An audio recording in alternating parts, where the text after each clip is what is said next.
سلام، خبرهای رادیوی آزادی را از روز پنجشنبه 11 فوریه تقدیم میکنیم. مقامات حفظی حقوق مردی را بازداشت کردند که زمان رهبری سازمان سلفیت در تاجیکستان معرفی میشد.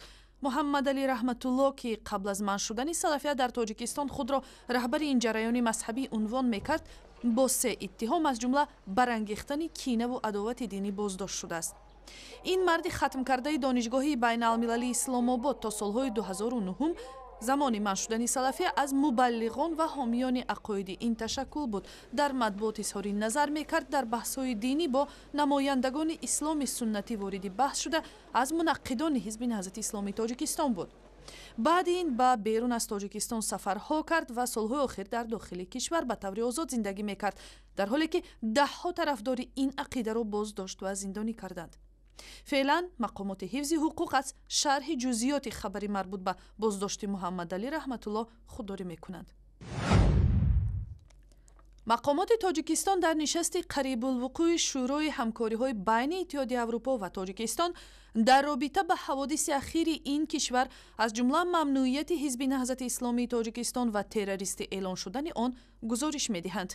در این باره امروز به خبرنگاران هدایت بیشچویچ، رهبری نمایندگی اتحادیه اروپا، در دوشنبه خبر داد و گفت که نشست روز 16 فوریه در بروسل برگزار می‌شود. موضوع محوری آن وضع امنیتی در تاجیکستان و منطقه و خطر و تهدیدهای اخیر خواهد بود.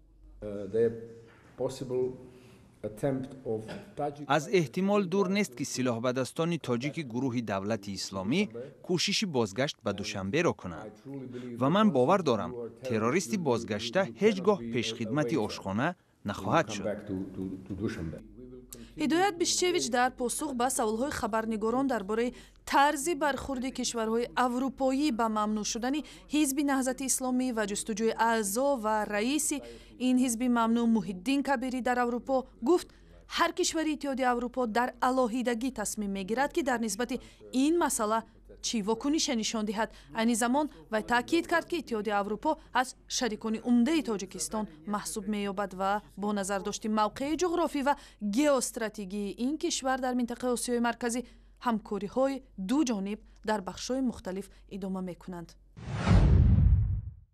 با وجود اعتراض تاجیکستان از نصب 2 پرچم قرغیزستان در بالای منزل‌های ساکنان روستای آفچی قلعچه ناحیه باباجان غفوروف تاجیکستان هنوز هم بیرق‌های کشور همسایه برچیده نشدند. ساکنان این روستای مرزی میگویند که مجبور شدند اهل خانواده، همسر و فرزندانشان را به منزل زیست خویشاوندان کوچ دهند، چون از رخ دادن همه گونه حادثه ناخوشایند در هراسند. اگر همین بیرق به یگان کس رسد یا اگر یگان مشکلی پیدا شود، اگر شبانه آمده عائلت گیر گرفته میبرم گفتن هم به ترسیدم من اهل عائله من به خانه دادر خوردیم بودم. بالی استالبانده آدم من گفتم اینجا سویتشه بردوس میگفته واکنم داشتند بیرق بس اون میخ کردی زد. من سفری گفتم که چوه این خیل کراسی بیرق زداسی یگان کلونو نه اومد میگم اینجا تریتوری مو.